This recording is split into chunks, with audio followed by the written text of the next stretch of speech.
Стигнахме и до сърцето на Европа, както определят някои Брюксел. На заден фон виждаме Европейския парламент или част от сградите към него. Сега ще го разгледаме отблизко. Насладете му се.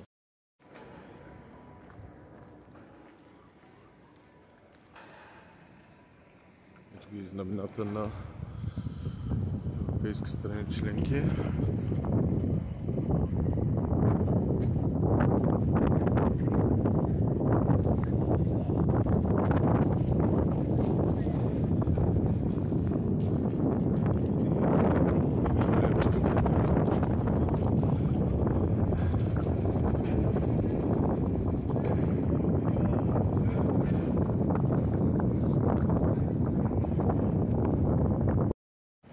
Каква чест! Всички езици първо е изписано на български. Европейски парламент.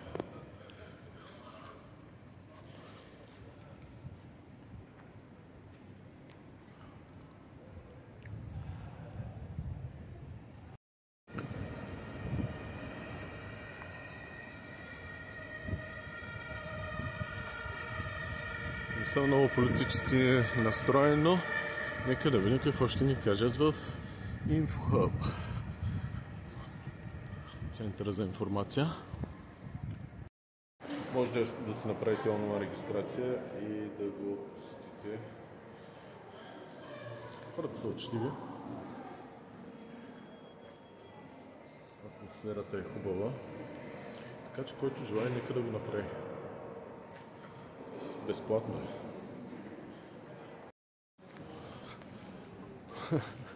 Опаковаха ма с слушалка и устройство, имаме си български език, че да видиш европейска работа. Да видим сега какво ще сканирам, какво ще чуем. В момента слушам указанията как да използвам устройството в парламентариума. И ще видим какво са ни подготвили. Но това, че има български език, много ме впечатли и зарадва. И сега вече ще видим какво са ни подготвили тук. Сега ще разгледаме трите модела, където работи Европейския парламент. Страсбург, Франция, Брюксел, Белгия и в Люксембург.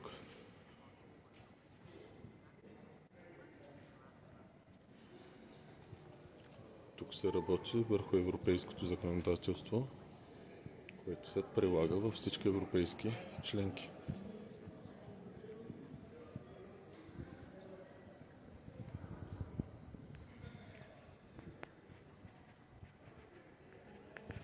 Тук са показани всички бюра, къде се намират, където могат да ни информират.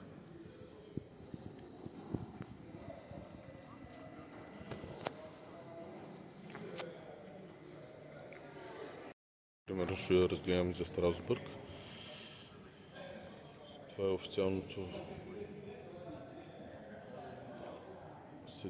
официалното седалище на Европейския парламент. Всички членове на Европейския парламент се събират тук 12 пъти годишно за по една седмица да разискват и гласуват.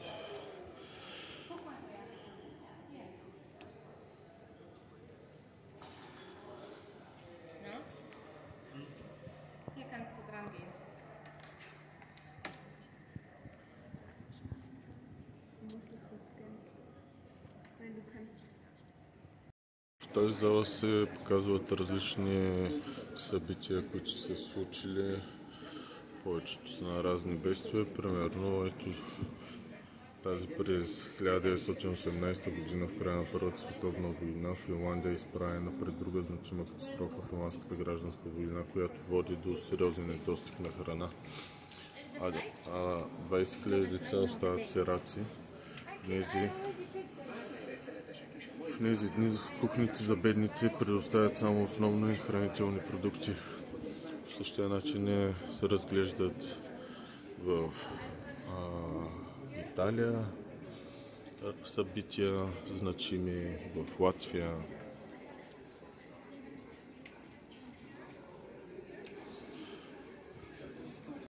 тук примерно има за Великобритания, където се предоставя информация, че през Втората световна война народа на Великобритания живее в постоянен страх от германските въздушни нападения. Повечето хора се страхуват най-вече от газовите нападения, поради ужасните им последици през Първата световна война. Всички цивилни обучават как да използват противогаз, като тези деца, които получават инструкции.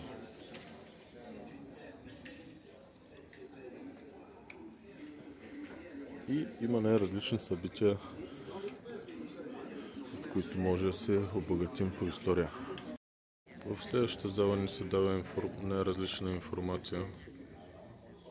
Примерно как в продължение на десетилетия държавите са борили всяка нация за себе си. Съответно оттам изкачат двете световни войни, според информацията, която се предоставя. И тук има най-различни описания за това.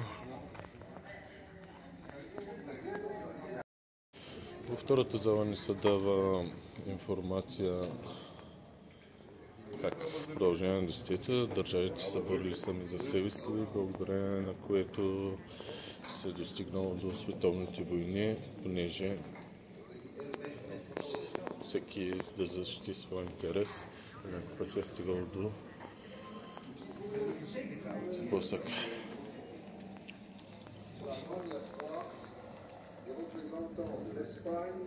Създават историята и съответно благодарение на далновидни политици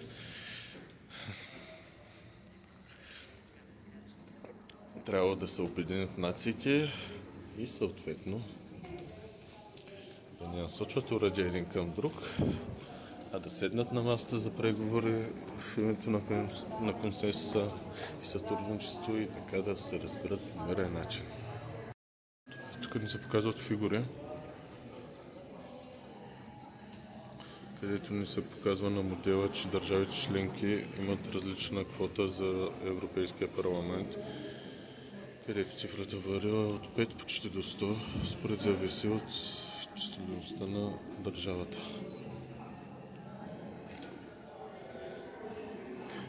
Изборите за всеки парламент се провеждат повече от 5 години. На всеки 5 години, т.е. И има снимки как се провежда работата на Европейския парламент.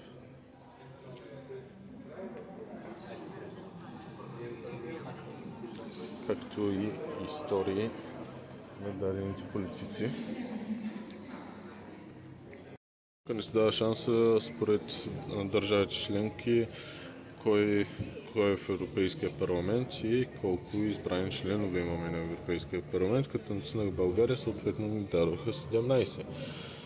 Ако натиснем Белгия, са 21 и техните имена.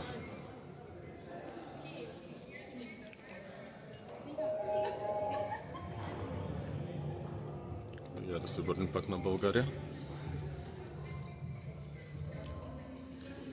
И ето ги нашите водачи в Европейския парламент.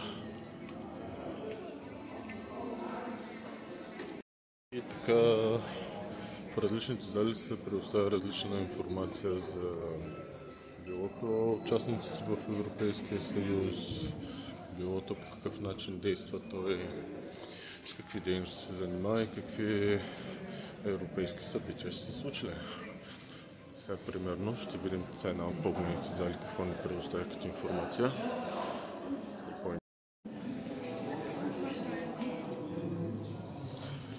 Тук на различните кълба се предоставя различна информация, примерно сътрудничество, помощ за развитие, хуманитарна помощ и информацията, как Европейския съюз се бори за това, за целта, с това устройство. Трябва да натиснете ето така. Само момент. Ето тук е за европейската дипломация, как се провежда, откъде идват, къде се съчетават и различна информация. Я да видим какво е примерно това. Правата на човека. Правата на човека са сърцевината на дейността на Европейския парламент, ти да видиш. През годините неговите членове следят за нарушения на правата на човека, посещават региони, изправени пред трудности и приемат законодателни актове с цел по-добро зачитане на правата на човека. Награда Сахаров за свобода на мисълта е един от най-видимите инструменти в тази област. И така нататък.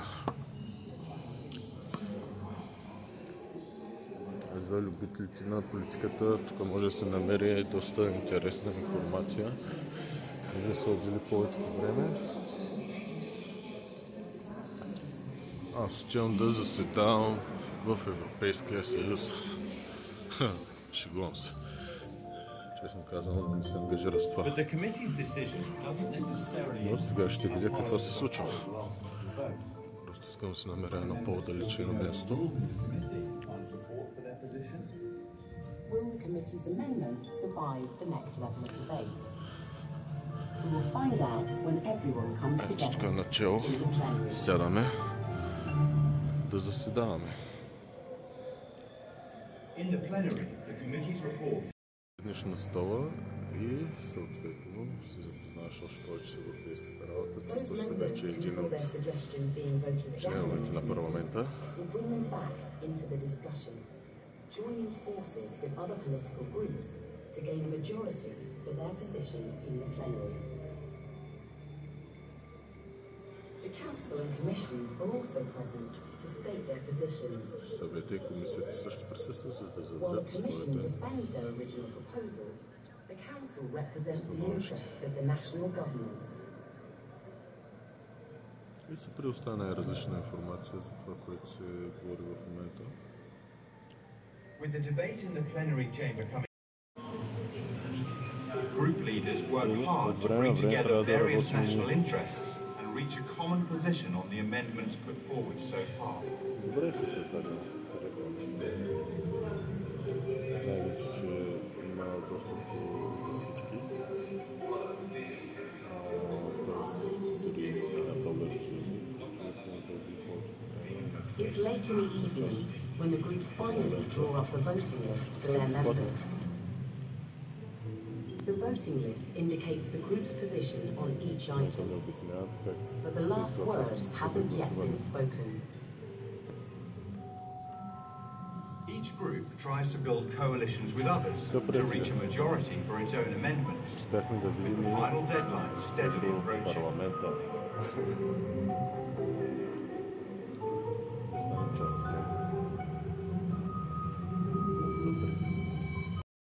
Че е време за гласуване.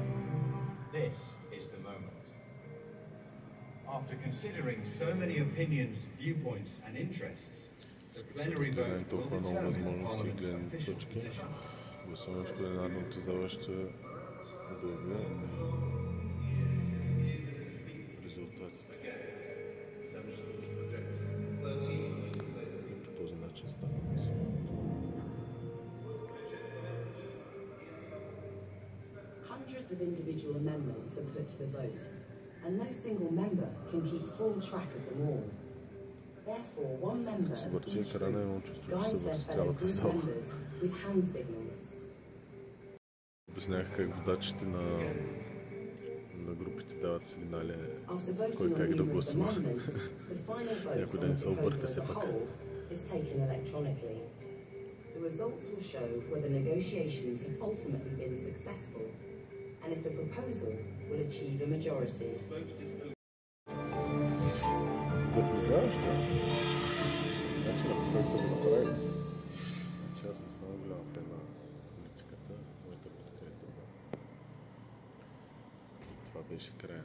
Свършихме си работата. Нека да тръгваме към следващите задължения.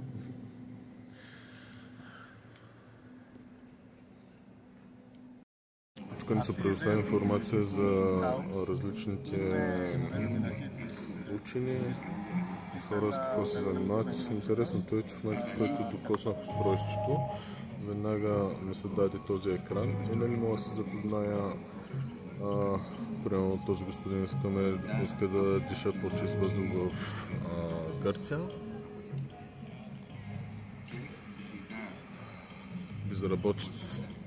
За безработицата в миналото. Този господин е собственик на предприятие за производство на рояли. Я да видим.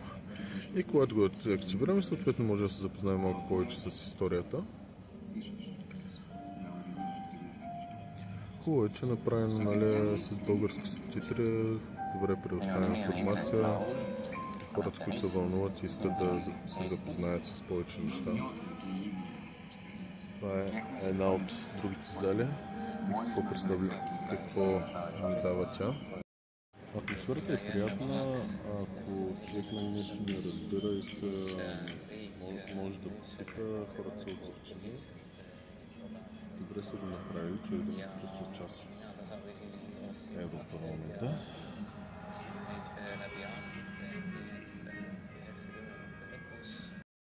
На този екран може да се направите снимка и примерно за какви проблеми отговаряте в Европейския съюз, да си направите спомен.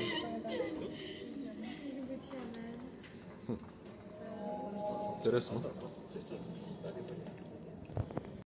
Че може да се направим снимка, сега ще се активираме екрана.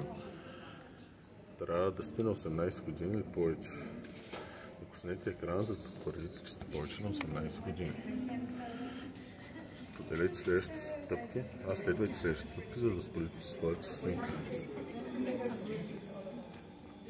Съответно, сега допуснете и изберете ученията.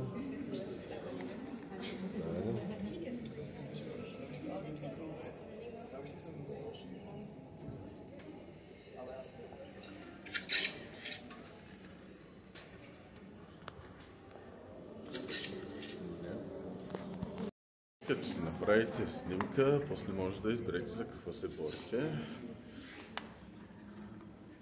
и съответно долу под снимката се оформя вашето виждане за примерно Европа. В Европа може да опазим нашите животи, да подобрим по-добре това или онова, след което може да се го пратите на почтата. И в последната зала ни се предоставя да си въведем името и града, от който сме и какво се появява. Ние градим заедно бъдещето на Европа. Кажете ми кой път бихте искали да поемете в Европейския съюз. Споделете своите идеи и желания с други посетители. Планетариумът желая преживяването на всички посетители да е положително заради това, което си е. Така. И сега вече ми се предоставя да приключа своето желание, като само момент.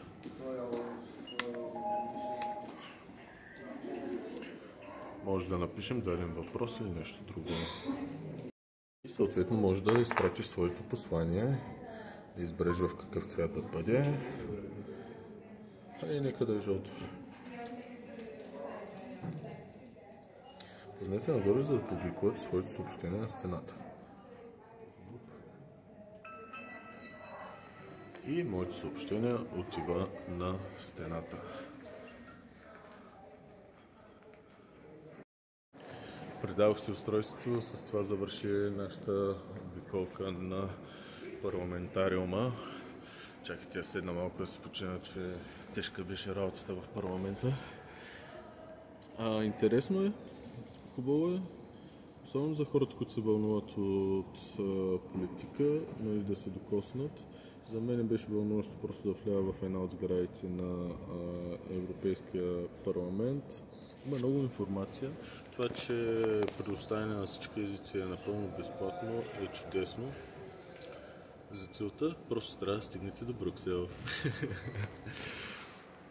Аз продължавам към следващите дестинации. Успяхме да се докоснем до парламентарната работа на Европейския съюз. Посланието е отправено. Не забравяйте, нека бъдем по-добри един към друг. Нови срещи!